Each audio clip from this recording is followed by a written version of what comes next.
A diary that rewrote itself at dawn. Welcome to Vale Files. I am your host, Thorn. Drop a comment. Where are you tuning in from? Your words make these stories come alive. The mystery awaits. It was on a grey November morning, the kind that choked the city in its own breath and left every man's collar damp with fog, that I found myself seated opposite Sherlock Holmes in the familiar gloom of our Baker Street sitting room. The hearth, though active, seemed no match for the dampness outside, and the dull glow of the fire only sharpened the pallor in Holmes's face. He was languidly stretched across the settee, a violin resting against his thigh like a silent witness. I could tell by the untouched cup of tea beside him and the slight twitch at his temple that his brilliant mind had been left unoccupied for far too long. "I see," I remarked, setting down the morning paper, "that the only crime worth noting today is the theft of a rather ridiculous statue from a gentleman's garden in Bayswater." Holmes did not look up. "I would hardly call the disappearance of a concrete Cupid a matter for Scotland Yard," he murmured. "Precisely," I said with a sigh. "And yet here you are, wasting away with boredom. No telegrams, no clients, no sudden arrivals at the door." No sooner had I spoken than the sound of hurried steps ascended the stair. A moment later, Mrs. Hudson knocked briefly and opened the door just wide enough to admit a tall, well-dressed gentleman in his early 30s. His moustache was carefully trimmed, his collar stiff with starch, and his brow creased with unmistakable anxiety. "Mr. Holmes," he said, removing his gloves hastily. "Thank heavens I found you in." Holmes rose like a man waking from a fog. "You have found me in, sir," he said, "though until this moment I had grave concerns that I might never be found out again. Pray, sit. Your name, if you please?" The gentleman did so without hesitation. "My name is Percival Fletchley. I am the private secretary to Lady Horatia Melbury, widow of the late Lord Edwin Melbury of Belgrave Square." Holmes's eyebrows rose a fraction. He motioned for Mr. Fletchley to continue. "She sent me here with urgency, Mr. Holmes. There is something unnatural occurring in her household, something that defies all rational explanation." Holmes settled more deeply into his chair. "Excellent. Continue." Fletchley swallowed, glanced at me with the embarrassed look of a man about to speak of ghosts, and then said, "It concerns Lady Melbury's personal diary. For the past 9 days, she has awoken each morning to find that the last page of her diary, the page she wrote the previous evening, is entirely changed." I blinked. "Changed?" "Yes, entirely rewritten in her own hand. Not erased, not torn out, rewritten. The handwriting, the ink, even the peculiar flourishes she uses with her loops, it is unquestionably hers, but the words are different." Watson leaned forward, intrigued despite himself. "Are we to believe she rewrites them in her sleep?" "That was our first suspicion," Fletchley admitted. "Lady Horatia is not a young woman. She feared she might be experiencing some form of nocturnal delirium. But I have had the pages examined. The ink is always dry by morning. There is no smudging on her pillows or sleeves. And more troubling still," he lowered his voice, "the new entries make mention of events that have not yet occurred." Holmes sat perfectly still. Only the fire snapped in the silence. "Give me an example," he said very softly. Fletchley reached into his coat and pulled out a folded sheet of cream paper. He passed it to Holmes. "This is a transcription I made this morning. The entry is dated last night, November 3rd. It reads, 'Tomorrow, Percival will drop the Wedgwood saucer. It will be the one with the ivy rim.' And just an hour ago, I did exactly that, dropped it in the breakfast room without meaning to." Watson whistled. Holmes studied the page for a long moment. "And how?" he asked. "Did she react?" Fletchley hesitated. "She looked up at me and said only, 'It's in the diary again, isn't it?' Then she asked me to come find you." Holmes nodded once, briskly. "Mr. Fletchley, tell me precisely when the changes occur." "She writes her diary entries each night before retiring, between 9 and 10. The changes are only discovered upon waking around 7 the next morning. The altered entries are always the same date, but different content. Has anyone else had access to the diary? Servants? Family? Number she keeps it locked in a small drawer by her bedside. The key never leaves her person, not even while sleeping. Holmes folded his long fingers beneath his chin. And the diary itself, how old is it? A fresh journal, leather-bound, a gift from her cousin Beatrice in August. The changes began 9 days ago without warning or apparent pattern. Holmes stood and crossed to the window. The fog was still thick upon the street, turning even the horse carts into silhouettes. He turned back. "Very good, Mr. Fletchley. I believe Dr. Watson and I shall call upon Lady Melbury this afternoon." The man brightened with relief. "You will find her at Belgrave Square, number 47. I shall inform the staff to expect you." As he rose and took his leave, Holmes turned to me with an expression of unusual intensity. "Watson," he said, "we are about to enter a house where the future is rewritten each morning in a woman's own hand." I blinked. "You don't believe it's truly prophetic?" "Of course not," he said. "That would be unscientific, but I do believe that something or someone is orchestrating a most delicate deception, and if that deception is clever enough to evade even the diary's owner—" He reached for his coat and hat. "Then we are facing an adversary of considerable subtlety." And with that, the great detective swept from the room, trailing fog and curiosity in equal measure. The fog had not lifted by the time we reached Belgrave Square, though the hansom cab rattled with urgency, as though it sensed that our errand bore consequence. Holmes sat opposite me, silent but electric with thought. His eyes flicked to the window now and again, though I suspected he was seeing very little of London and very much of Lady Horatia's diary. When at last we alighted at number 47, a butler in fine livery received us with mechanical courtesy and ushered us through the vestibule into a tastefully adorned drawing-room. The ceilings were high, the wallpaper damask, and a subtle perfume of dried roses hung in the air. There was money here, but also something colder, lonelier. I felt it as soon as I crossed the threshold. Lady Horatia Melbury entered a few moments later. She was not as old as I had imagined, 60 perhaps, but with a bearing that suggested both delicacy and steel. Her silver hair was swept back into a coiled chignon, and though her dress was subdued, her eyes were sharp. She carried herself like a woman who had long commanded attention without raising her voice. "Mr. Holmes," she said, extending a pale hand, "I thank you for coming, and you must be Dr. Watson. Mr. Fletchley speaks highly of you both." Holmes bowed slightly and gestured for her to sit. "Lady Horatia," he said, "Mr. Fletchley has provided a compelling account, but I should prefer to hear it from you in your own words, if you are willing."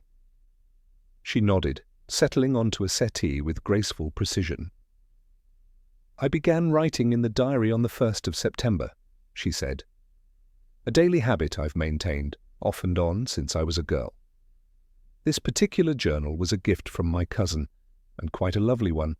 Marbled end papers, leather binding. I had filled over 2 months without incident." Her voice was steady, but her fingers tightened ever so slightly around the edge of her sleeve. "Then 9 days ago, I woke to find my own words replaced. What I had written, an account of a dinner I hosted for the Melbury Trust, had become something else entirely, a recollection of a conversation I never had. I was disturbed, but assumed I had erred, that I had perhaps confused one evening with another. But the next morning," Holmes prompted gently. "Another change, this time more bizarre. The entry now mentioned my housekeeper, Mrs. Tyne, breaking a vase in the blue parlour. She had done no such thing, at least not when I wrote it, but by noon that day she had."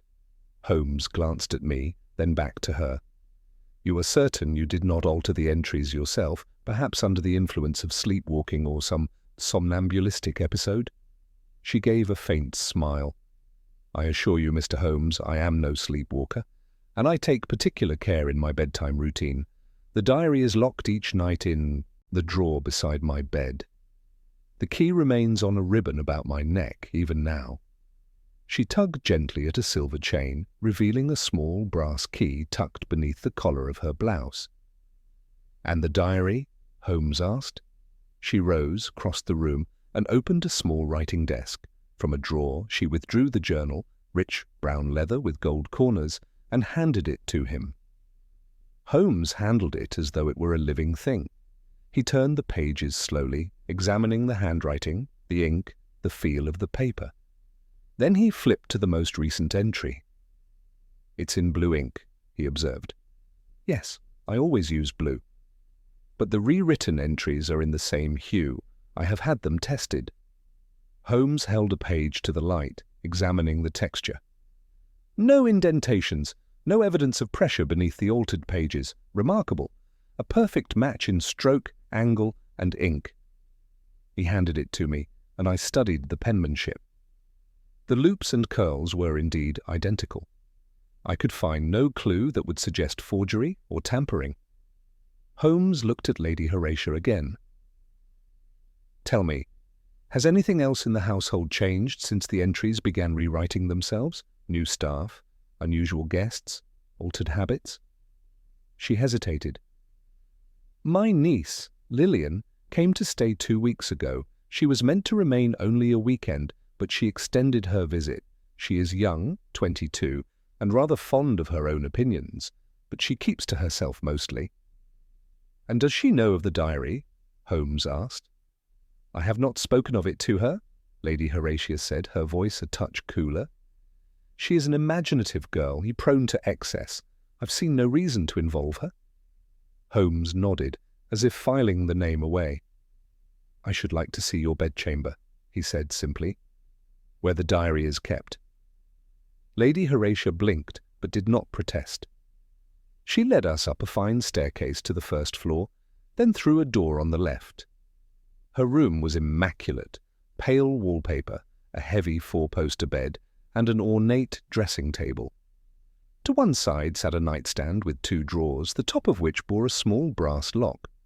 She opened it and gestured. "This is where I place the diary each night. I lock it before I sleep." "And the window?" Holmes asked. She pointed to the far side of the room. "It is usually latched. I only open it during the day, and no one could climb up. It opens onto a sheer brick wall facing the mews." Holmes examined the latch, ran a finger along the sill, then returned to the drawer.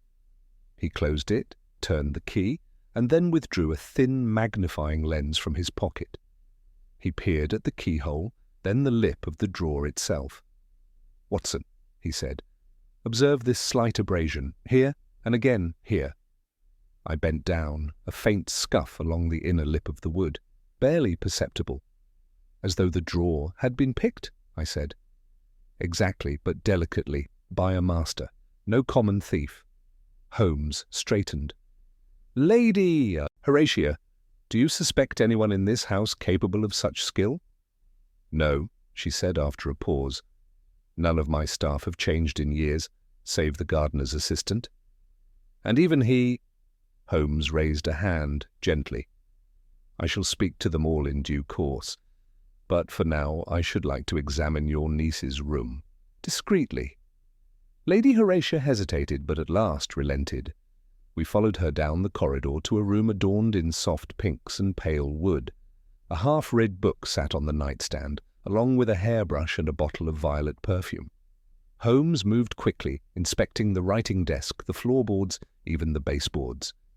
Then he paused near the window and crouched. "Watson, come here." I joined him as he pointed to a minute fragment of black wax nestled in the groove of the floorboards. "Sealing wax," he murmured. "An old-fashioned sort, not commonly used in letters anymore, but useful in creating imprints." He pocketed the fragment. Lady Horatia looked visibly perturbed now. Surely you don't believe?" Holmes was calm. "I believe only in evidence, Lady Horatia. And evidence, like ink, does not lie. I shall need one more night. Let the diary remain untouched tonight, and grant me leave to observe the room from a hidden vantage." "Observe it?" she said. "You mean to remain?" He nodded. "If our midnight author visits again, I intend to be present when they do." And with that, the terms were set. The stage was prepared. But as we left the room, I could not help but notice the faint smell of violet perfume in the air, and the slight movement of a curtain that no breeze should have stirred. Holmes remained contemplative for the remainder of the afternoon, his gaze drifting out the window of our Baker Street lodgings as the fog deepened into night. He had spoken little since our return from Belgrave Square, and when he did, it was to murmur fragments of thought so incomplete I dared not interrupt them. At one point he retrieved the fragment of sealing wax from his coat pocket and held it to the firelight, studying its colour and residue with the same intensity he might devote to an ancient manuscript. "This wax," he said at last, "is not merely for letters. Its application lies in precision, imprints, impressions, replication. It is a craftsman's wax, Watson. Do you recall the scarlet mark above Lady Horatia's drawer lock?" "I do."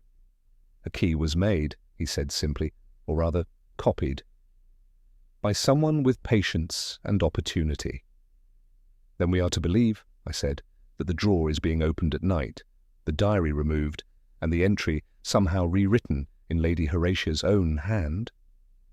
Or an imitation so exact it passes for her hand to the naked eye? But for what purpose? What is gained in altering the diary?" Holmes gave no answer.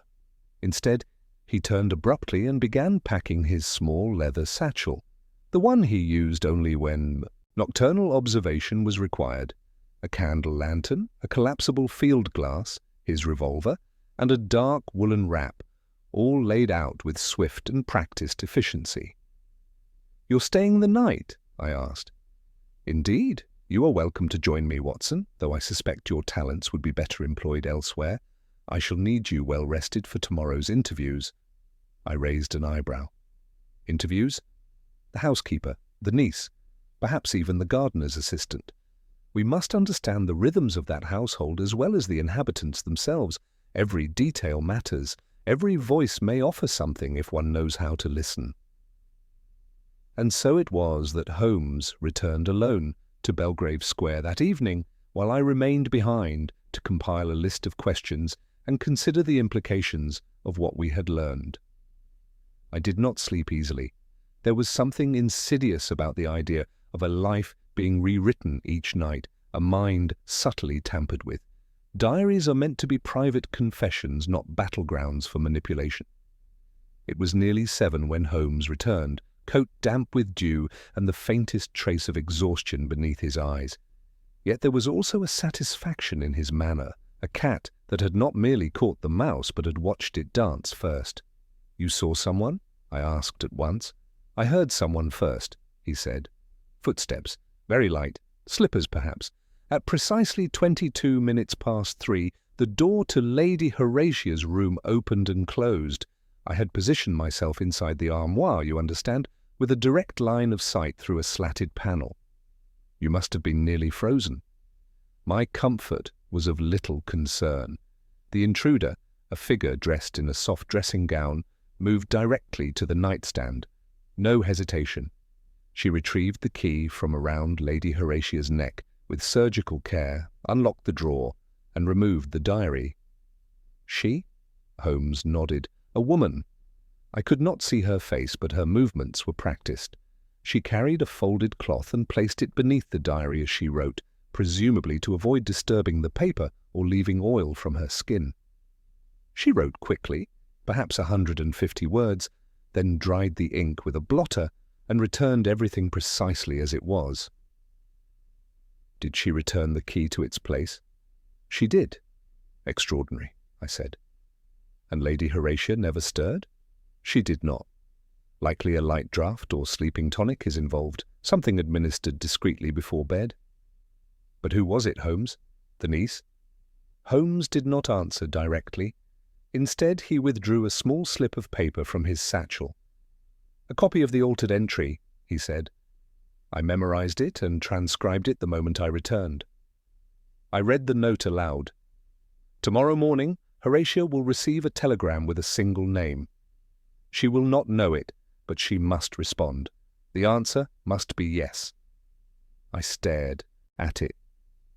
What could it mean? Control, Holmes said softly. Persuasion. The altered entries are not merely predictive, they're suggestive.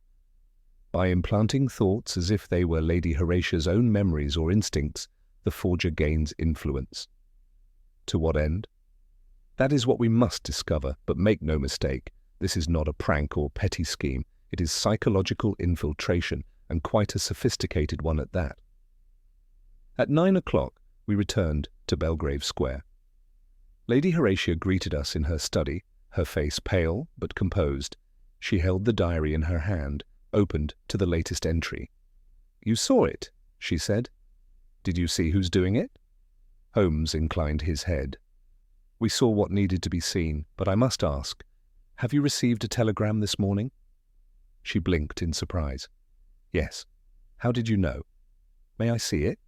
She handed it to him, a single slip from the post delivered by boy. It read, "From C. Devlin. Are you still willing? Please confirm before noon. C. Prime." Holmes glanced at her. "Do you know a C. Devlin?" The name is vaguely familiar. I believe my late husband once dealt with a solicitor of that name." "And had you not read the diary this morning?" Holmes asked. "What would your answer have been?" She hesitated. "I likely would have ignored it. But after reading the entry, well, it seemed as if I was meant to reply, as if I had already decided." Holmes handed the telegram back to her. "Then please do reply. Say yes, but take no other action until you hear from me." She nodded slowly, clearly unsettled. Holmes turned to me. "We must now speak with Miss Lillian, alone."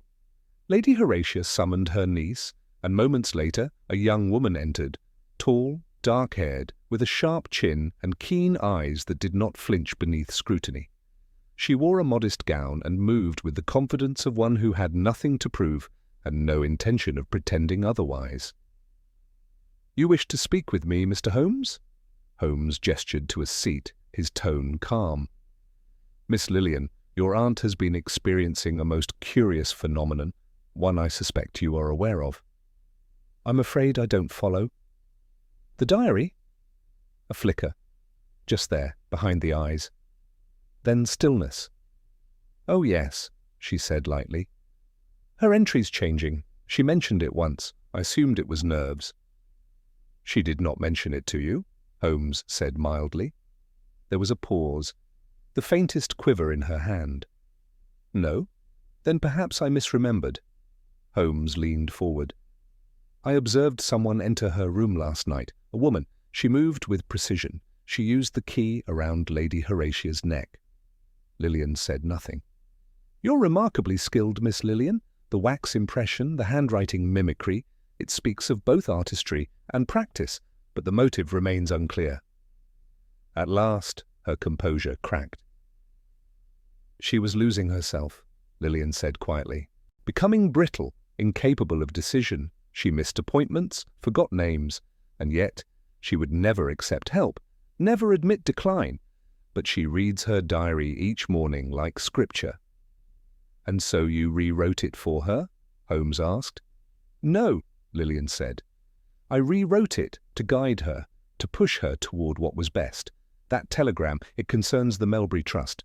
If she confirms, she regains control. If she hesitates, the board will override her. I only meant to protect her legacy." Holmes was silent a long moment. "Your motives may be noble," he said finally, "but the method is treacherous. You tampered with the truth, her truth, and that, Miss Lillian, is a dangerous game." "But it worked," she said, almost pleading. "Didn't it?" Holmes rose. "That remains to be seen." And with that, the mask fell from the diary, and the greater mystery, it seemed, had only begun. As we stepped out into the thick morning air, the door to number 47 closing quietly behind us, I cast a sidelong glance at Holmes. He was silent, gloved hands clasped behind his back, eyes narrowed as though following a line invisible to anyone but himself. We had uncovered the source of the diary's daily transfigurations, or so it seemed, and yet The look on Holmes's face did not resemble that of a man satisfied with the neatness of a solved case. "She's not lying," he said abruptly, just as we turned onto Grosvenor Place. "Lillian?" "She believes every word she said. Her motives are as she claimed, protection, guidance, perhaps even love. But belief, Watson, is not proof." "You think there's more?" "I think there must be." He paused to light a cigarette, the flare of the match briefly illuminating the sharpness in his gaze. "She is intelligent, well practiced in mimicry, and clearly capable of planning, but she is not deceptive, not in the way this scheme demands. There's a missing layer, something deeper." "You believe she had help?" "Or a hidden reason, one she either doesn't recognize or doesn't wish to admit. And I mean to find it." We returned to Baker Street just after 10. Holmes poured himself a cup of coffee, discarded it after one sip, and immediately began pulling volumes from the shelves, legal directories, registers of London solicitors, and 2 dusty yearbooks from Cambridge. I left him to it, but by midday he rang for me, triumph in his tone. "See Devlin," he announced, tapping a finger against the open page of a ledger. Not a solicitor, but an accountant, formerly employed by the Melbury Trust, dismissed quietly 3 years ago following an internal dispute, though the exact details were never made public. I stepped closer. How did he come to send that telegram to Lady Horatia? What possible connection remains? That, Watson, is the question, but I suspect the answer lies in the nature of his dismissal. I intend to pay him a visit. An hour later, each were seated in a grim little waiting room on the upper floor of a building off Fleet Street. The smell of ink and must hung heavy in the air. After some delay, we were admitted into the private office of Mr. Charles Devlin, a lean man with a gaunt face and suspiciously dark hair for his apparent age. He regarded Holmes with sharp curiosity, and me with the polite wariness of a man who had known the inside of more than one courtroom. "You are not police," he said, gesturing for us to sit. "No," Holmes replied. "Only men interested in the truth, and I believe you may possess a portion of it." Devlin raised an eyebrow. "If this is about the Melbury Trust, I've had no official contact with them in 3 years." "Yet you sent a telegram this morning to Lady Horatia Melbury." A flicker of tension passed across Devlin's features, quickly masked by a shrug. "I asked her a question, one that concerned her rights. Nothing more." "And the nature of that question?" Devlin leaned back in his chair. "The board is planning to dissolve the Trust's independent charter and absorb the assets into a broader consortium. I believed Lady Horatia, as widow of the founding chair, still had certain protections under the original charter, but she would need to confirm her willingness to exercise them. No one on the board would have asked her." "I did, and why?" Holmes said softly. "Would you care?" Devlin was silent for a long time. Then finally he said, "Because I was the one who discovered the misappropriations. Lord Melbury was a good man, but his death allowed certain parties to act with impunity. I made the findings known quietly. I was thanked, dismissed, and silenced. But the trust is still her legacy, and I believed she deserved to choose its future freely." Holmes studied him for a full 10 seconds. "And what of Lillian Ashcroft?" Devlin blinked. "I know the name, niece. I believe she was present during the last of the annual meetings I attended. What of her?" Holmes gave a small, inscrutable smile. "Nothing just yet. As we left, he said only, 'He's telling the truth.' And yet," I ventured, "you still seem dissatisfied." "Because the pieces don't yet interlock, Watson. We have the forger. We have the motive for the forged entries. And now we have the reason behind the telegram. But one question remains unanswered. How did Lillian know it was coming?" I stopped short. "She wrote the line, 'Tomorrow, Horatia will receive a telegram with a single name.' But Devlin says he decided to send it only yesterday. He claims he acted alone." Holmes nodded. "And if he did, we are dealing with foresight of a kind far more disturbing than forgery." Back at Baker Street, Holmes sent a wire to Scotland Yard requesting access to the sealed minutes of the last Melbury Trust Board meeting. Then, almost absently, he retrieved the diary from the side table where Lady Horatia had permitted him to keep it temporarily. He flipped to the earliest altered entry, 9 days past, and read it aloud. "There is something beneath the rug in the drawing room. It must be found soon." He frowned. Curious. Without a word, he stood, fetched his coat, and motioned for me to follow. Within half an hour, we were once again in the warm silence of Belgrave Square. Lady Horatia, seated with embroidery, looked up in mild surprise. "Mr. Holmes, another visit?"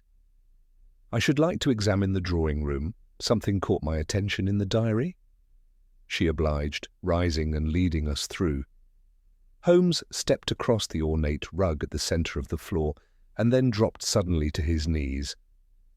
He pulled aside the fringe, examined the floorboards, and then pressed one firmly. There was a click. A narrow trap-door, concealed so cleverly even the seasoned eye would miss it, lifted slightly with his hand. We stared at the small cavity beneath.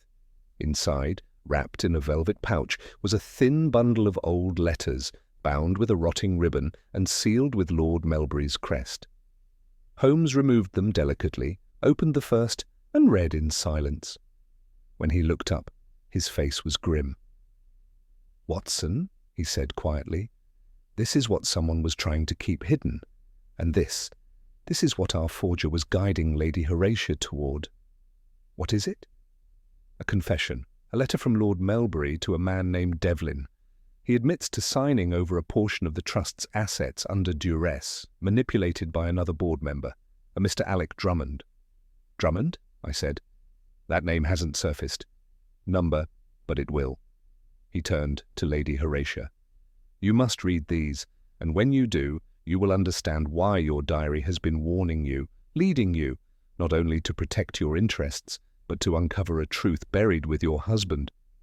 She took the bundle, hands trembling, and I saw in Holmes's face the rare look of true satisfaction, not from outwitting a criminal, but from restoring something long obscured, the dignity of a legacy nearly erased.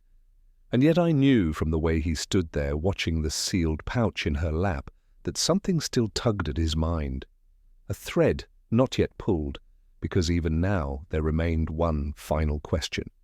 Who exactly had known where to look beneath the rug? Holmes did not speak during the return to Baker Street. He sat pressed against the corner of the cab, his long fingers steepled beneath his chin, his expression unreadable in the shadowy light of the gas lamps. I could sense the weight of something unresolved tugging at him, some thread of logic that had not yet been tied to the rest. When we arrived, he moved immediately to his armchair, declining tea, and lit his pipe with a sharp, controlled motion. The smoke coiled above him as he leaned back, staring not into the room, but somewhere beyond it. "She knew," he said at last. "Lady Horatia?" "No, Watson, Lillian, she knew the letters were under the rug." I nodded slowly. "You're certain?" "She planted the clue 9 days ago, the very first altered diary entry, and the phrasing is telling, 'It must be found soon.' Not merely found. Soon. There was urgency." "Intent?" I frowned. "But you said yourself she acted out of concern, to protect her aunt's interests, to prevent the trust from being overtaken." "Correct. And I do believe that was part of her motive. But it does not explain why she didn't retrieve the letters herself. Why hide them again beneath the rug after discovering them? Why leave such an oblique trail for Lady Horatia to follow, rather than confronting her with the truth?" Holmes exhaled slowly. "Because the letters are not hers to use, and because revealing them herself would have exposed a lie." "A lie?" Holmes rose and paced toward the window. "Watson, what is the one question we have not yet asked?" I thought for a moment. "Who placed the letters beneath the rug?" "Precisely. We have assumed they were Lord Melbury's final safeguard, hidden away for discovery in the event of crisis. But the content of the letters, the handwriting, the desperate tone, suggest they were written under pressure. This was not the work of a man planning for posterity. This was concealment in fear. I sat forward. You're suggesting someone else placed them there? Holmes nodded. And not long ago. I examined the velvet pouch. The dust along its folds is inconsistent with the room's general age. It has not lain there for years. It was placed there within the last month. I stared. Then the forgery, the diary alterations, they were not a spontaneous act of conscience. They were part of a staged narrative. Correct again. A carefully orchestrated sequence designed to lead Lady Horatia toward a discovery whose timing was not merely convenient, it was essential. But why now? Holmes turned, his eyes sharp. Because someone needed those letters to surface, but not from their own hand. They needed Lady Horatia to believe she found them herself. Only then would she act on them without suspicion. There was a long silence. Then I said, "You believe Lillian planted the letters?" "I believe she knew where they were, and that she had access to them. But I suspect the placement was not her decision alone." "Then who?" Holmes stepped to his desk and retrieved the telegram once more. His fingers tapped against the signature. "Devlin?" I blinked. "But you said he told the truth?" "He did, about the trust, about his dismissal. But truth can be arranged, Watson. He told us nothing about Lillian, and yet he knew of her. Remember what he said. He believed she was present at one of the final trust meetings. That is far more than passing knowledge. That's familiarity." I stood. "You think they're in league?" Holmes turned toward me, eyes bright. "I think they're family." The idea struck me with such sudden force that I sat back down. "But how?" "Devlin is roughly 50, Lillian 22. He could be her father, uncle, or some other guardian, perhaps estranged. But the connection is there. I saw it in the way he hesitated when her name was mentioned. Not fear, not confusion, recognition laced with caution. And if that's true," I said slowly, "then this entire affair, the diary, the planted clue, the manipulated entries, was not only to save the trust, but to elevate Lady Horatia's legacy while keeping the truth about Lord Melbury's dealings suitably veiled." Holmes nodded. "Devlin wanted the letters found, but only enough of them. If Lady Horatia believes she's discovered her husband's confession, she may act to retain the trust's independence without digging further into the darker entanglements, the full breadth of Lord Melbury's compromises. And Lillian? She is the perfect agent, trusted by her aunt, skilled in deception but emotionally conflicted. She played the role admirably, but she is now in danger." "Danger?" Holmes turned toward the fire.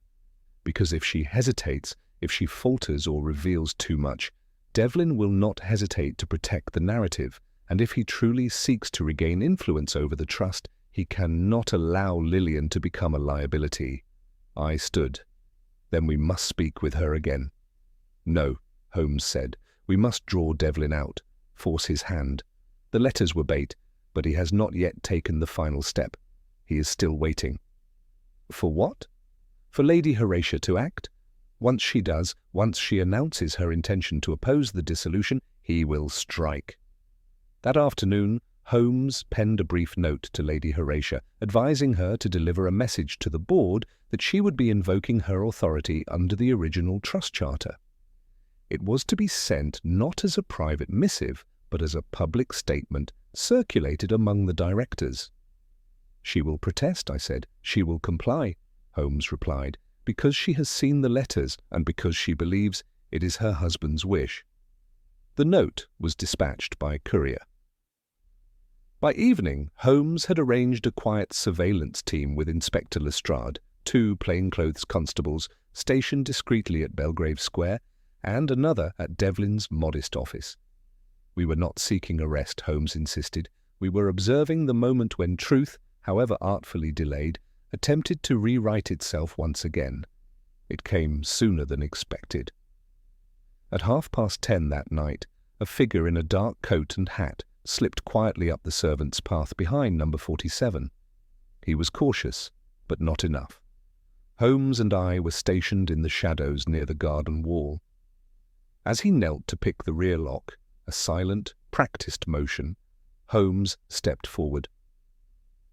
"Mr. Devlin," he said, "do come inside. I believe the housekeeper has prepared tea." The man froze, then stood with a kind of grim acceptance. "I suppose I should have expected this." "Yes," Holmes said, "you should have." Inside, Devlin said little at first, but when confronted with the forged diary entries, replicated with astonishing similarity from Lady Horatia's own hand, and the concealed letters whose placement now appeared rather too timely, he gave a weary sigh. "She needed to believe in the story," he said at last, "to feel as if she were acting with purpose, not manipulation. I couldn't give her that, but Lillian could." "And what was your plan once the trust was preserved?" Holmes asked. Devlin looked down. "To leave. I had no desire to return, only to see it remain in the family, in her hands, not in the hands of parasites like Drummond." Holmes studied him. "And what of Lillian? What role was she to play after your success?" Devlin was silent. Holmes nodded. "I thought as much. She was never part of your future, only the plan." And in that moment, even Devlin seemed to grasp the enormity of his error, not in logic, but in loyalty. Lestrade arrived shortly thereafter to escort Devlin away, not for the forgeries. Lady Horatia, upon hearing all, refused to press charges, but for prior embezzlements unearthed in the recovered letters. He went quietly. As for Lillian, Holmes spoke with her one final time on the steps of the great house. "You did wrong," he said, "but for reasons that had roots in both fear and love.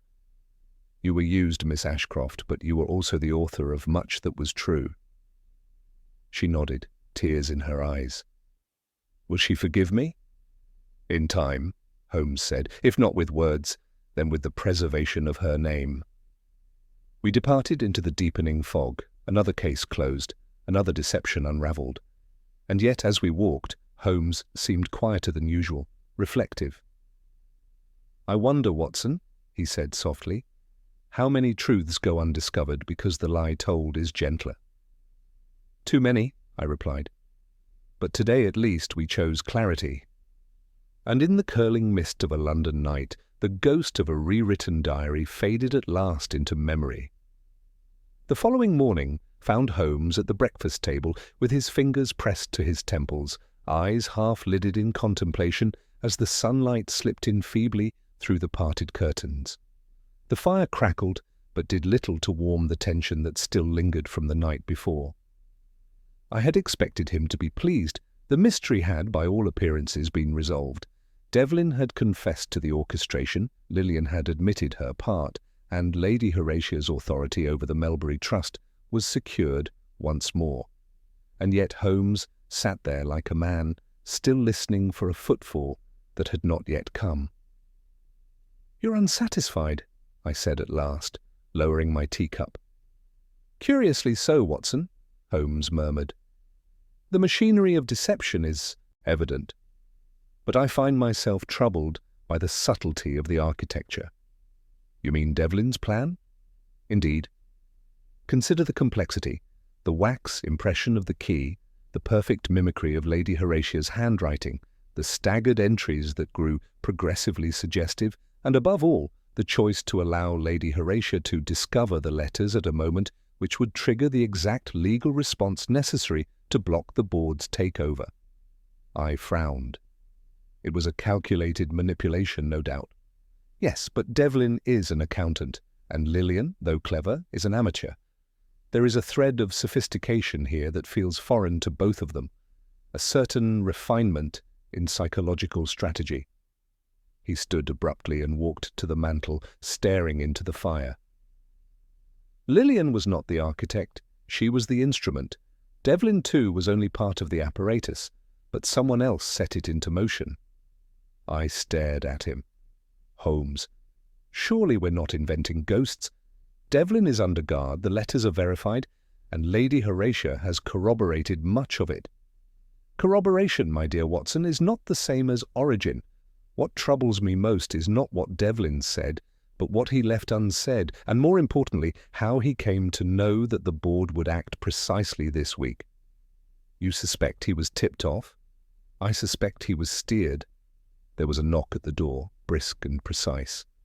Mrs. Hudson entered with a card on a small tray.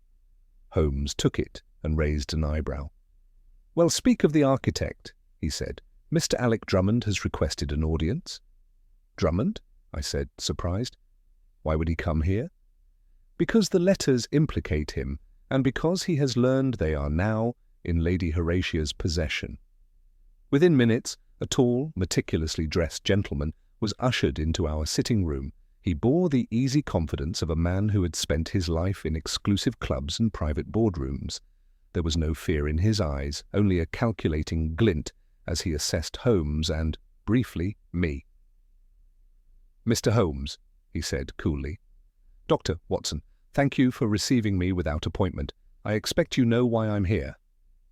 Holmes gestured to the chair across from him. "I rarely know why a man calls until he tells me, Mr. Drummond. Please enlighten us." Drummond sat, crossing one leg over the other with the grace of a man who feared little. "I'm aware that Lady Horatia has come into possession of certain letters, private correspondences between her late husband and members of the Trust's board, myself included." "And you believe those letters to be forgeries?" Holmes asked, tone flat. "I believe," Drummond said slowly, "that the sudden emergence of those letters, after years of silence, warrants scrutiny. I'm not here to argue their authenticity. I'm here to understand how they surfaced." Holmes leaned forward. "Tell me, Mr. Drummond, when did you first learn of their existence?" Drummond hesitated. "I was informed last evening by one of my colleagues on the board. He received a circular from Lady Horatia announcing her opposition to the consortium." "And you immediately assumed that such a decision could only come from having read something troubling?"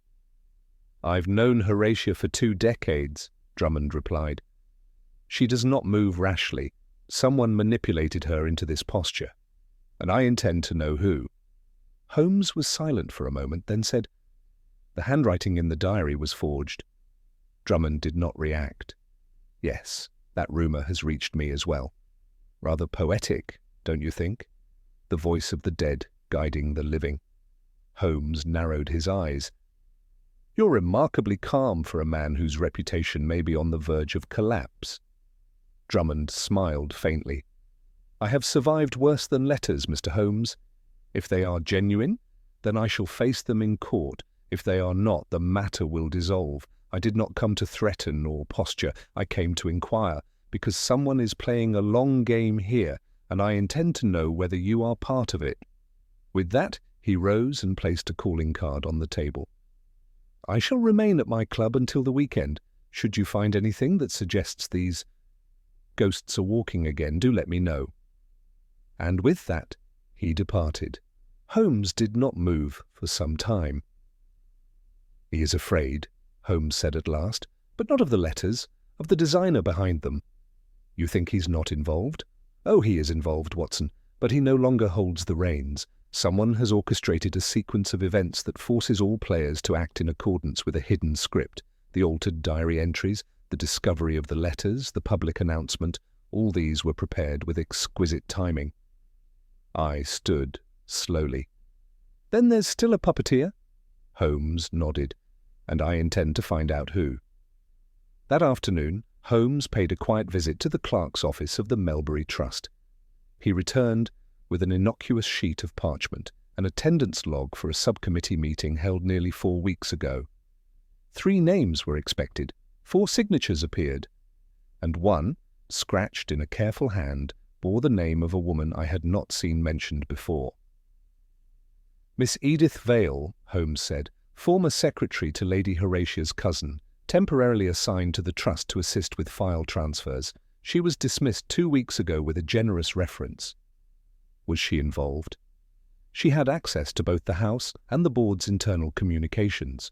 More importantly, she had no reason to alter a diary or retrieve a pouch of letters unless instructed, and yet her signature is found on the access log for the restricted records room the same week the entries in the diary began to change. He crossed the room and pointed to the wax fragment still sitting on his desk. And here, Watson, is the final clue. This wax, it is not merely used for seals, it is impression wax, used by archivists to create relief molds of damaged insignias. My breath caught. She copied the key. She copied everything, Holmes murmured. And then she disappeared. A knock at the door broke the moment. A uniformed constable stood on the threshold, breathless. "Telegram from Belgrave Square, sir. Urgent." Holmes took it, read it, and handed it to me. It read, "Lillian gone. Room in disarray. Back window forced. Police notified." H. Holmes turned to me with a grim look. "They've silenced the last voice." I felt my stomach tighten. "Then we're too late?" "Not yet," Holmes said quietly, eyes dark with certainty. "But the trap has been sprung, and whoever constructed this, whoever forged the ghosts of Lady Horatia's past, has just revealed their hand." He reached for his coat, his voice colder than I had heard it in days. "We are no longer solving a deception, Watson. We are chasing a disappearance." And with that, we stepped once more into the fog, toward whatever truth had waited, patient and precise, behind the diary that changed every morning. It was nearly dusk when we arrived once more at number 47 Belgrave Square, the sky streaked with copper and the first of the gaslights trembling into life along the curbs. Holmes said little during the ride, his eyes flitting to the passing rooftops and alleyways, his brow furrowed in calculation. The moment the cab pulled to a halt, he was out and ascending the steps with a vigour that belied his usual languid bearing. Lady Horatia met us in the foyer, wrapped in a silk shawl, her face pale with worry. "She is gone," she said without preamble. "Gone before I rose. Her room? It looks as though someone searched it, but nothing is missing. Her case remains, her gloves, her brooch." Holmes brushed past her gently. "Show me the room." We ascended quickly to the guest chamber. The signs were there, subtle, not chaotic. A chair shifted oddly askew, the rug displaced just enough to betray a foot's pivot, the latch on the window still trembling from where it had been forced. Holmes knelt and ran a gloved finger along the sill. He brought it to his nose. "Oil, linseed mixed with graphite, lubricant for a lockpick. And here?" He pointed to a faint indentation in the windowsill. "Rope fibres. She was lowered down, or climbed." "She would never leave without telling me," Lady Horatia whispered. "Not like this." "She didn't," Holmes replied. "She was taken." He rose and turned to the small writing desk in the corner. Its drawer was unlocked. Inside sat a single sheet of notepaper, folded once and sealed with red wax. Plain, no crest. Holmes broke it open, revealing a neat line of script. "The ghost has spoken too freely. She must now sleep." I felt a chill run down my spine.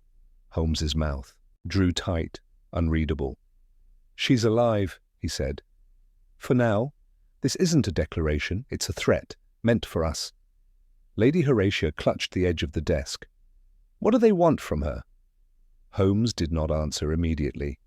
He stared at the note, then folded it with care. "They want silence. And they are willing to unmake her to keep their version of the truth intact." From there, he moved swiftly, sweeping the room with professional precision. His eye caught something at the back of the dressing table, a glint of copper behind a porcelain box. He withdrew a small circular lens no larger than a coin. "A monocle," I said. "No," Holmes murmured, holding it to the light. "A watch crystal, fractured at the rim, dropped, perhaps during a struggle. And if I'm not mistaken," he produced a magnifier and examined the inner edge. "Traced with soot, coal dust." "There are no coal grates in this room," I noted. "Exactly," Holmes said, already moving. He led us briskly downstairs and out through the back of the property, into the narrow service alley that trailed behind the homes of Belgrave Square. His eyes scanned the bricks, the gutters, the hanging iron balconies. Then he dropped to one knee beside a drainpipe and plucked a scrap of paper that had caught in the grating. On it was a smudged boot print, small, arched, feminine. She struggled here, he said. Tried to resist. But not for long. The print is too clean. Whoever took her, they were prepared. Swift, efficient, professionals. We followed the trail through the alley until Holmes paused abruptly beside a delivery yard belonging to a coal merchant. The doors hung open slightly, and a few loose piles of dark residue marked where recent deliveries had been made. Holmes motioned for silence, then gestured to the far side of the yard, where a set of fresh cart tracks disappeared into the early mist. "Taken by cart," he said. "And not to a distant location, too risky. They needed her close, contained, unseen." "And Edith Vale?" I asked. "You believe she's involved?" "She is the orchestrator," Holmes said. "Of that I am now certain. Devlin was never more than her tool, useful for his name and his access, but ultimately disposable. Lillian was the voice that could convince, but Miss Vale, she's the one who understands people well enough to manipulate them at scale." "And what does she want?" "Control, Watson, not of money, but of legacy. The Melbury Trust is more than financial, it's symbolic. Edith Vale has spent years in its shadow, watching others shape it. I believe she sees herself as its rightful heir, not by blood, but by cleverness." "Then where would she take Lillian?" Holmes was silent for a moment, then his eyes lit. "She would take her to the one place no one would suspect, somewhere modest, neutral, a location that allows quiet observation and quick departure." He turned abruptly. "Come, Watson, we're going to Suffolk." We hired a cab and crossed the Thames, entering the maze of narrow streets and warehouses that lined the riverbank. Holmes leaned forward as we neared the old wharves. "Miss Vale once assisted Lady Horatia's cousin," he said. "And her cousin, as it happens, owned several modest properties for housing staff. One of them, a townhouse near Borough Market, was registered to Edith Vale last spring. Do you believe she's kept it for this?" "I believe she planned every step of this months ago." We arrived at a narrow brick building wedged between two grocers, its windows shuttered and silent. Holmes signalled for caution. We approached the front entrance, locked. He tested the handle, then motioned toward the alley. At the back, a small yard led to a servant's door. Holmes knelt, examined the lock, then withdrew a tool from his coat. A few deft motions and the latch clicked open. We stepped inside. The air was musty, tinged faintly with coal and lavender. Holmes moved swiftly but silently, sweeping through the lower rooms until we reached the narrow stairwell, a creak overhead, then another. He held up a hand, signaling me to stay back. He climbed slowly, step by step, until he reached the landing. A soft sound, a voice, muffled, feminine. He pushed the door gently. Inside, Lillian sat on a small stool, hands bound but eyes clear. Across from her stood a woman in her 30s, dark-haired, severe, with a cool and distant air. She was holding a folded letter and a cup of tea. "I wanted you to rest," Edith Vale was saying. "Just for a day. You've done well, but you can't see the ending yet. They'll thank us, Lillian." "One day." Holmes stepped fully into the room. "And that day will not be today, Miss Vale?" She turned, startled but not frightened. "I wondered when you'd come." Holmes offered no smile. "You went too far." "I went exactly far enough," she said. "The trust is alive because of me. The lie became the truth because I wrote it with care. And now it belongs to someone who will preserve it." "You mean yourself?" Holmes said. "I mean Lillian," Edith replied. But she wouldn't move unless led. She lacked the will, so I gave her the script. And when she wavered, I removed her. Lillian looked away, her voice hoarse. She said I was confused, that I'd betray the cause. I didn't know what to think. "You thought enough to resist," Holmes said gently. Then more sternly to Edith, "This is not your legacy to steal." Edith Vale sighed. "They all ignored me, for years. The letters, the backroom deals, the rot, none of them saw it. So I wrote a new history, and she was going to speak it aloud." "You manipulated everyone," Holmes said, and you would have sacrificed her the moment she ceased to serve you." "I would have set her free," Edith said softly. "But the story would have remained. It took 2 constables to remove her quietly." She did not resist, only looked back once at Lillian with a strange fondness, as if she had painted a portrait, and now mourned its imperfection. Back at Baker Street that night, Holmes sat before the fire, silent once more. "The diary," I said after a long pause. "It began the story. But in the end, it told a lie." "No," Holmes murmured, "it told a warning." And in that I knew he was right. Because the greatest danger had never been in the altered pages themselves, but in the belief that one could rewrite truth without cost. And now that cost had finally come due.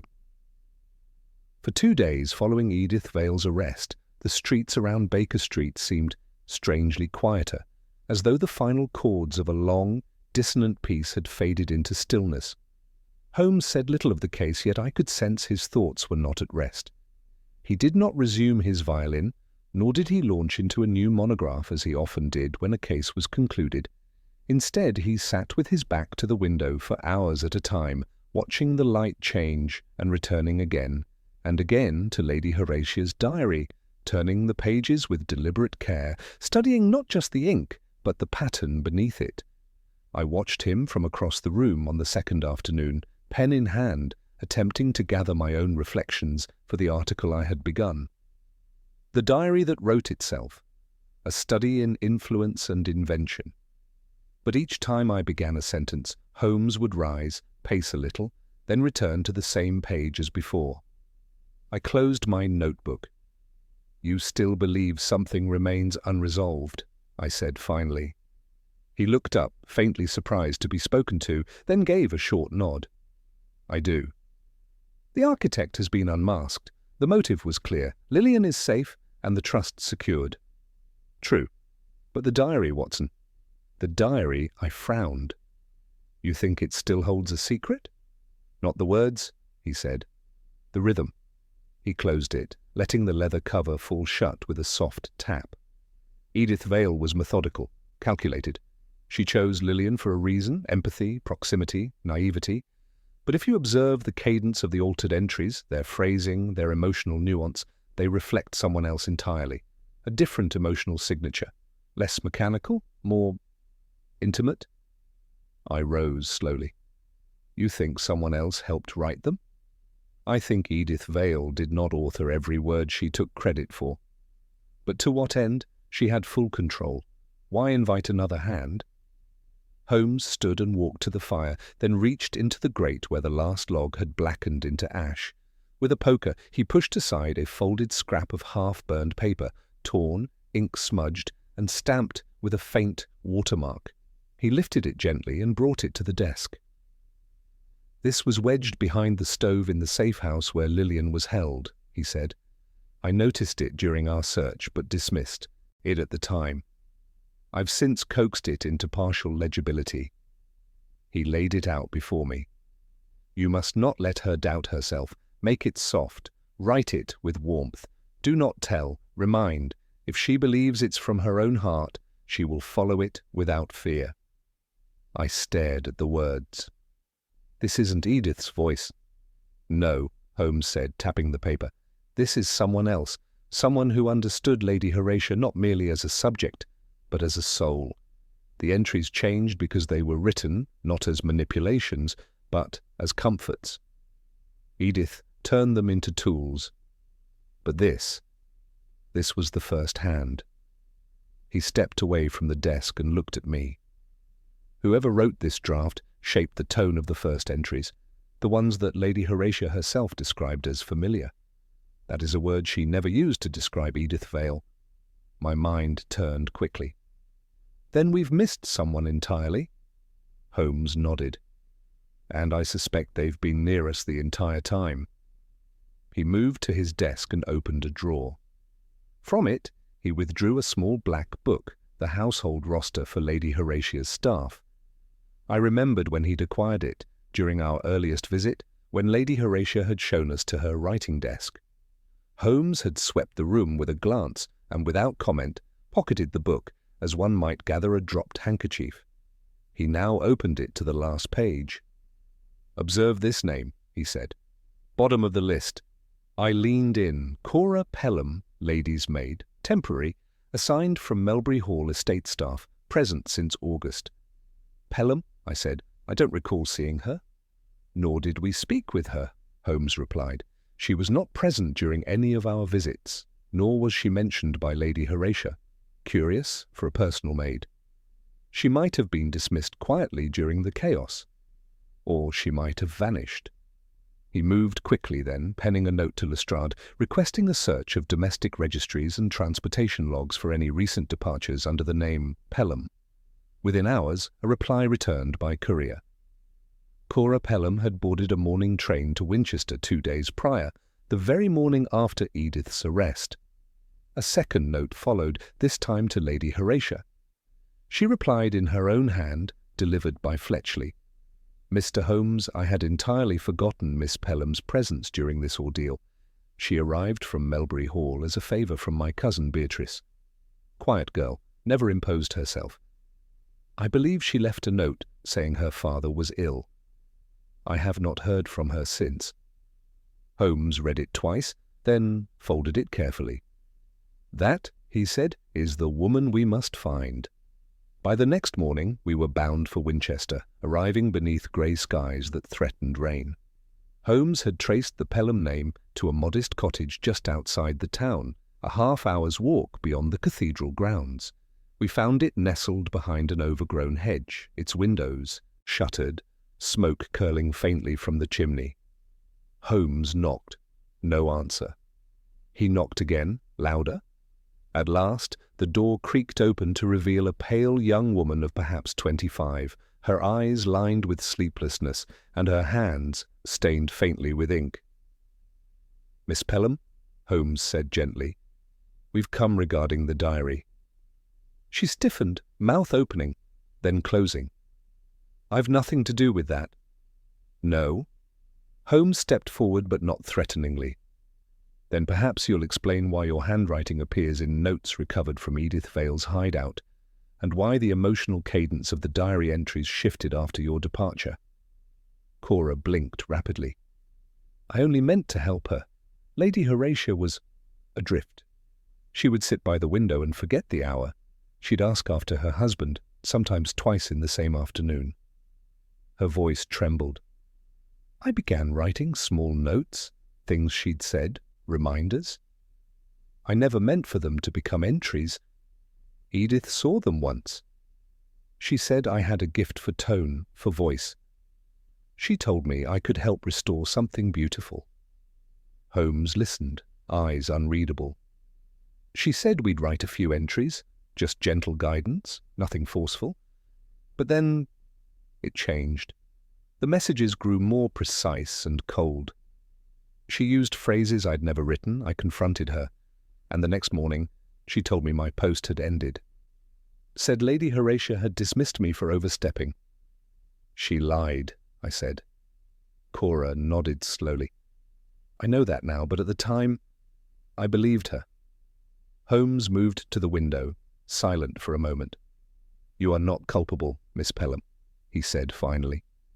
"But you were complicit, if only briefly, and the weight of your words was far heavier than you knew."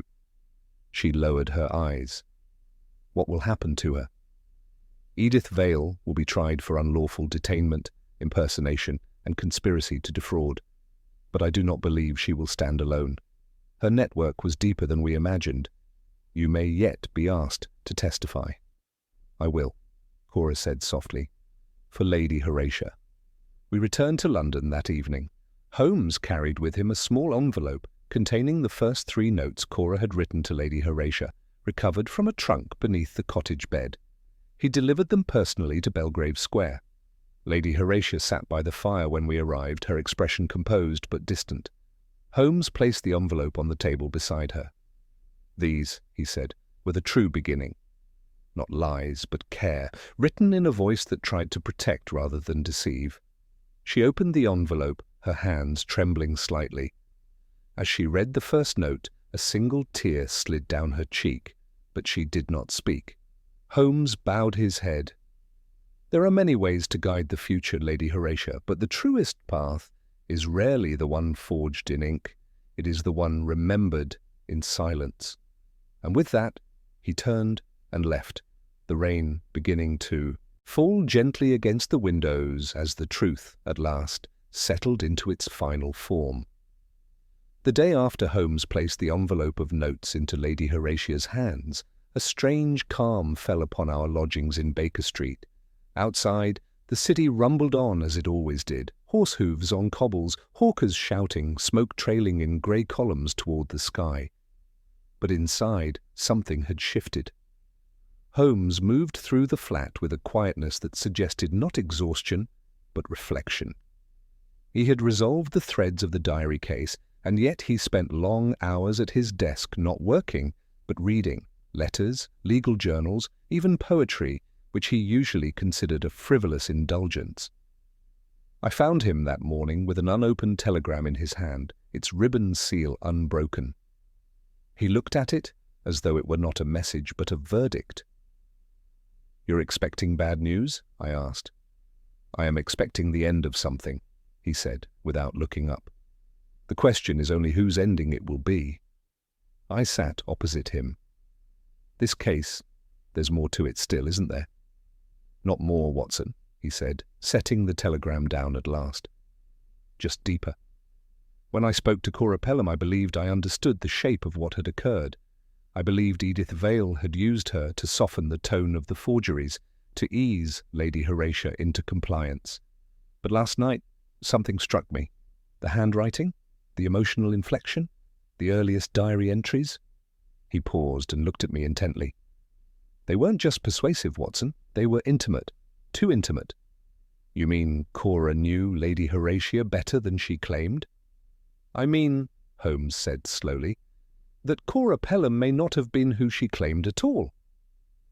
Before I could reply, he rose and crossed to the bureau, drawing out a slim envelope containing the original entry from 9 days prior, the one which had triggered the entire affair. He placed it next to one of the notes recovered from Cora's cottage. Then, with the precision of a surgeon, he withdrew a third sample, taken from Lady Horatia's own correspondence. "Compare these," he said. I did so, brow furrowing. "The loops in the lowercase ag are identical across the first and third, but not the second," I said. "That would mean that the first altered diary entry was not written by Cora Pelham," Holmes said. "It was written by Lady Horatia herself." The silence between us held for several seconds.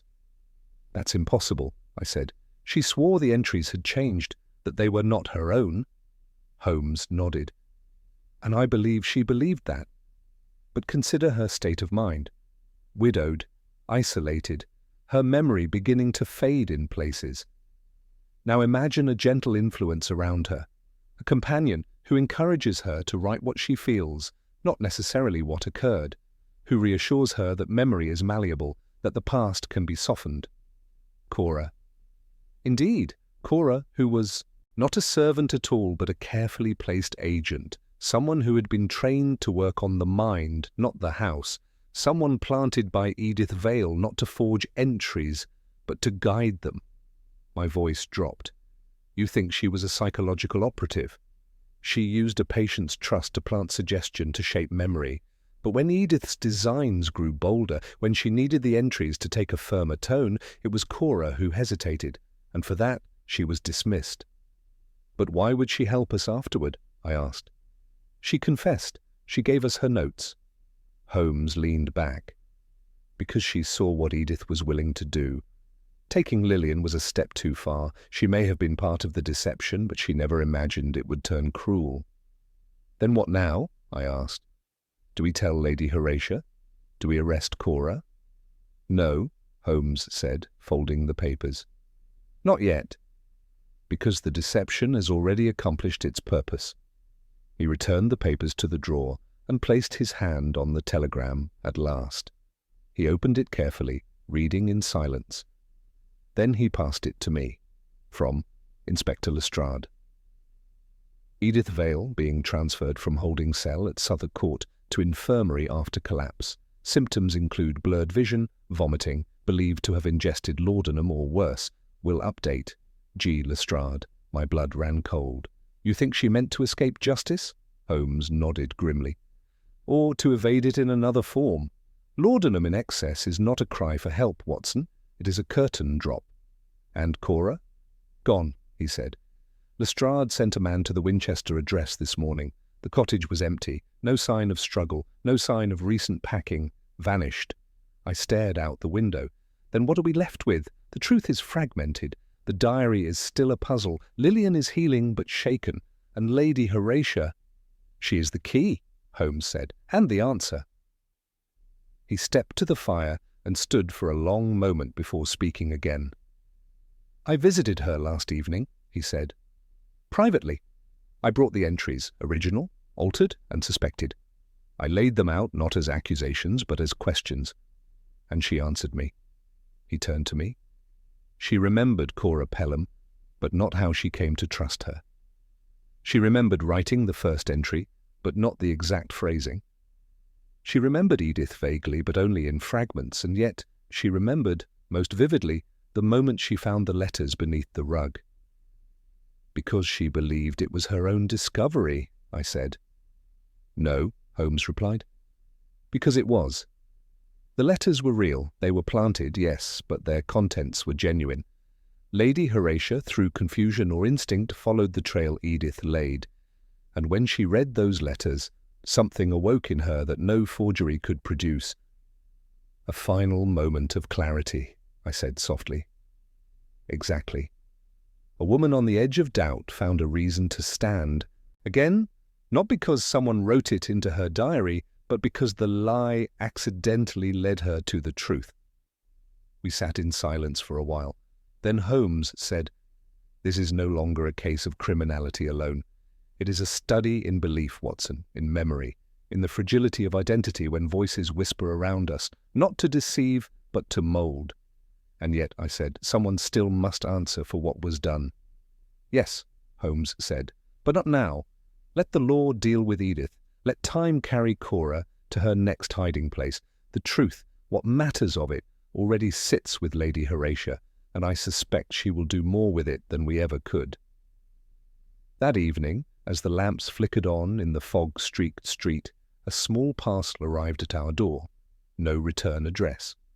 Holmes opened it and found inside a single page from the diary, framed, protected in a slip of glass.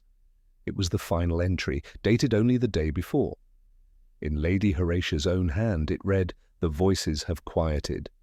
I do not know who wrote the first line or the second, but the final line is mine. It always has been. Beneath it, unsigned, was one final sentence. Truth, it turns out, can be written in whispers. Holmes said nothing. He took the page, walked to the shelf, and placed it upright between volumes of law and memory. Then he returned to his chair, his face unreadable, and watched the fire die into embers. It was a rare kind of evening, the kind where the wind pressed quietly against the windows and the street beyond Baker Street was muffled in a velvet hush. Holmes had not moved for the better part of an hour. The fire had burned low, casting long, dancing shadows along the walls. I, too, had grown quiet, my pen resting idly between my fingers as I stared at the framed diary page, now resting upon the top shelf, balanced delicately between the cold objectivity of Holmes's case files and the heavier tomes on logic and deduction. It looked out of place there, too delicate, too human, and yet Holmes had placed it there himself. That perhaps was what struck me most. He spoke at last without looking at me. "Watson, have you ever considered how memory bends itself to survival?" I paused before answering. "I've seen grief twist it, and regret polish it. But yes, perhaps you're right. Memory does what it must to let us keep going." He turned slightly, still in thought. In this case, memory was both the crime and the cure. It was forged, manipulated, but also salvaged. That diary became a battlefield, and in the end the victor wasn't the one who wrote the words, but the one who claimed them. Lady Horatia, I said softly. Yes, he said. Even in confusion, even in decline, she reclaimed her own voice. She stood at the edge of a carefully constructed illusion and, whether by instinct or will, stepped beyond it. That is not something often seen, Watson, not even in courtrooms or in the clearest light of justice. I rose and poured 2 fingers of brandy, handing one to Holmes. He took it without thanks, but sipped it slowly, as though it anchored him. What troubles me now, I said, is not what was uncovered, but what remains unseen.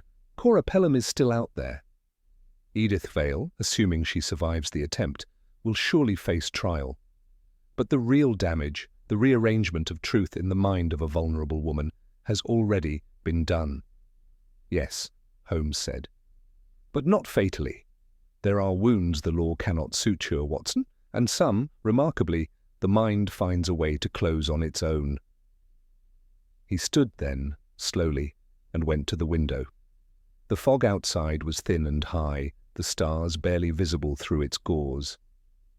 After a long moment he said something so quietly I nearly missed it. She never existed. I looked up. Who? He turned toward me. Cora Pelham.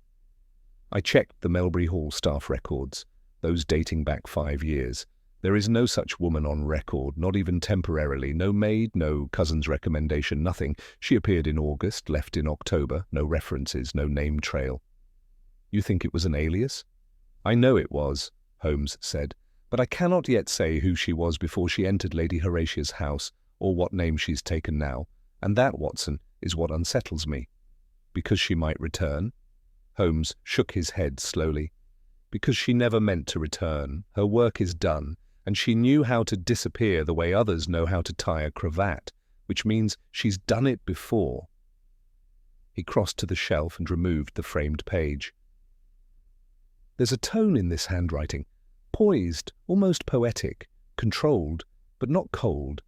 It's the hand of someone who's trained in speech, Watson, in tone, possibly even therapy, a governess, a nurse, or something more obscure.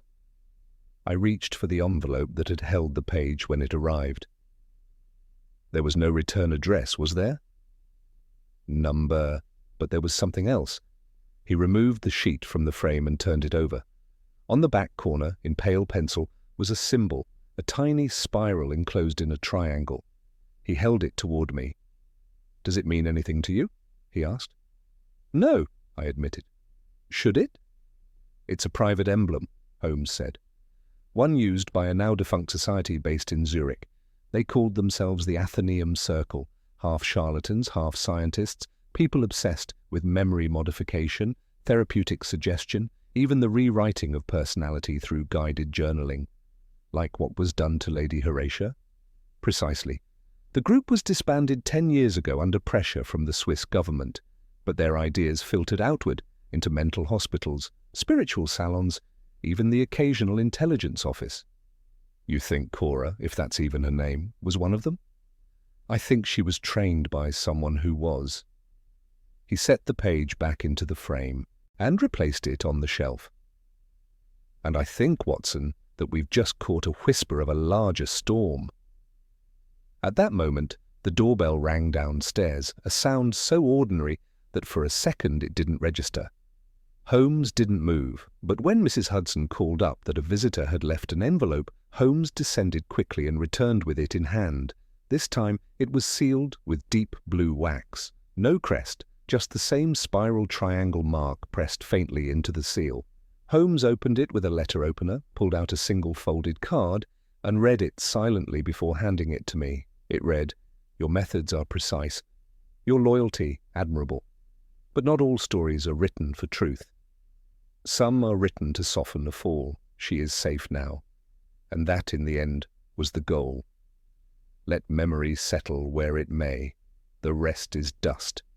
There was no signature, no address, only the faint scent of sandalwood. Holmes sat down slowly. She was watching us even as we watched her. "Do you believe the threat is over?" I asked. Holmes stared into the fire. "I believe the story is finished, but the author remains at large." That night I could not sleep. I found myself staring at the fire long after Holmes had turned in. My mind returned again and again to the image of Lady Horatia seated by her hearth, staring down at pages she believed she had written. What peace she had reclaimed, she had done so only after being nudged, shaped, rewritten. And yet she was stronger for it. Holmes, for all his logic, had seen it too. In the final entries she penned after the truth had unravelled, there was something no forgery could fake: ownership, agency. I glanced once more at the framed page on the shelf. In the end, perhaps that was what mattered. Not who wrote the first line, but who claimed the last. The case of the diary that changed every morning had ended not with an arrest, nor with a full confession. It had ended with a kind of quiet resolution, one that refused neat answers and instead left behind a simple, haunting truth. That memory, once altered, may still find its way back. And in that there was something more powerful than deduction. There was healing. The following spring arrived slowly in London, bringing with it the first hesitant blossoms along Baker Street and the sharp clarity that comes after a long, fogged winter. With the trial of Edith Vale having quietly concluded, a sentence handed down for conspiracy and unlawful detainment, though tempered by her declining health, the matter seemed, at last, settled. The Melbury Trust remained intact under Lady Horatia's guidance, and Lillian Ashcroft had returned to a quiet life in Hampshire, far removed from the shadowed corridors of Belgrave Square. But for Holmes and me there remained the lingering echo of the unwritten page, the one question that had no answer to file or name to arrest. It was on a mild April afternoon that Holmes finally addressed it aloud. He had spent the morning in solitude, seated with his back to the fire, leafing through a bound collection of Lady Horatia's later diary entries, those written after the intervention, after the revelation, after the last forgery had been burned. "There is a tone to these later writings, Watson," he said, without lifting his gaze. "It is not merely clearer, it is deliberate. She no longer writes for record, but for affirmation. That is a different kind of authorship altogether." "She reclaimed her voice," I said. "Despite the deceit?" "No, not despite it," Holmes replied. "Because of it. The manipulation forced her to ask whether the thoughts she read each morning were truly her own. And in doing so she began to redefine them. Memory under siege created resistance. Resistance became clarity." I watched him close the book and place it gently on the table. "There is, I think," he added, "a peculiar irony in it all. The forgers sought to control her by guiding her thoughts, and in doing so they taught her to examine those thoughts more carefully than ever before."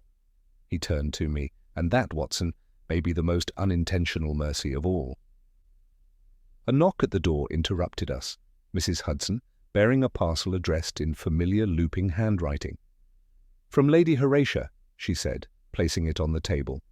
Holmes opened the box with care. Inside, wrapped in pale linen, was the diary itself, now full, its final pages completed in a steady, confident hand. A note lay atop it. "Dear Mr. Holmes, I find I no longer need to write each morning in fear that I'll forget. I remember now not because I must, but because I choose to. The diary has served its purpose. It no longer belongs to me. Perhaps you will find something in it beyond the case, a lesson, or a kindness, or a question still unanswered. You may do with it as you please. Ever yours, Horatia Melbury." Holmes read it once, then once more. Then, in a gesture I did not expect, he smiled, just faintly, but unmistakably. "That," he said, "is the signature of a mind recovered." He handed the diary to me. I turned to the final entry, dated just the week prior. "I dreamt last night not of Edwin, nor of Lillian, nor of the pages that vanished and reappeared, but of my own childhood, a swing beneath the hawthorn tree, the scent of chalk and lemon balm, and I woke not frightened nor confused, but comforted. I believe the ghosts have gone, or perhaps they were never ghosts at all, but echoes, made louder by absence. This will be my last entry. I no longer need to record what I am afraid to lose, for I have found that what remains when all is stripped away is enough. I am still here. That is all I need to remember. I closed the diary gently. She's stronger than we knew, I said. She always was, Holmes replied. But now she knows it. That evening, we sat together longer than usual, speaking little. Outside, the city moved on, oblivious to the forgery that had nearly rewritten a woman's life and to the subtle, quiet victory she had wrested back from the edge of erasure. There was no arrest for Cora Pelham, no summons, no dramatic unmasking, only the memory of her vanished presence and the realization that some figures prefer to shape events from just outside the frame. She had written the whispers. She had set the tone. But she had also chosen to walk away when her role grew crueler than intended. That, too, was a kind of signature. Days later, I would pass the diary to the archives of private casework, where it would remain under lock, not for reasons of evidence, but reverence, because in it was a truth that transcended its ink. As Holmes rose to turn in for the night, he paused beside the shelf where the framed page still stood. "Strange," he said quietly. "To think that all of this, weeks of deception, of strategy, of misdirection and revelation, began with one woman's confusion, and ended with her choosing not clarity but peace." I nodded. "You once said memory bends itself to survival." "Yes," he said. "But sometimes, Watson, memory chooses grace instead." He stepped away then, leaving me alone with the diary, the fire, and the city's gentle hum beyond the glass. And so the case of the diary that changed every morning came to its close, not with the crack of a gavel, nor the fanfare of solved deduction, but with something more rare and far more difficult, a quiet restoration. And in that quiet I finally understood what Holmes had meant all along. Sometimes the greatest mystery is not how the story was altered, but how the truth still found a way to right itself in the end.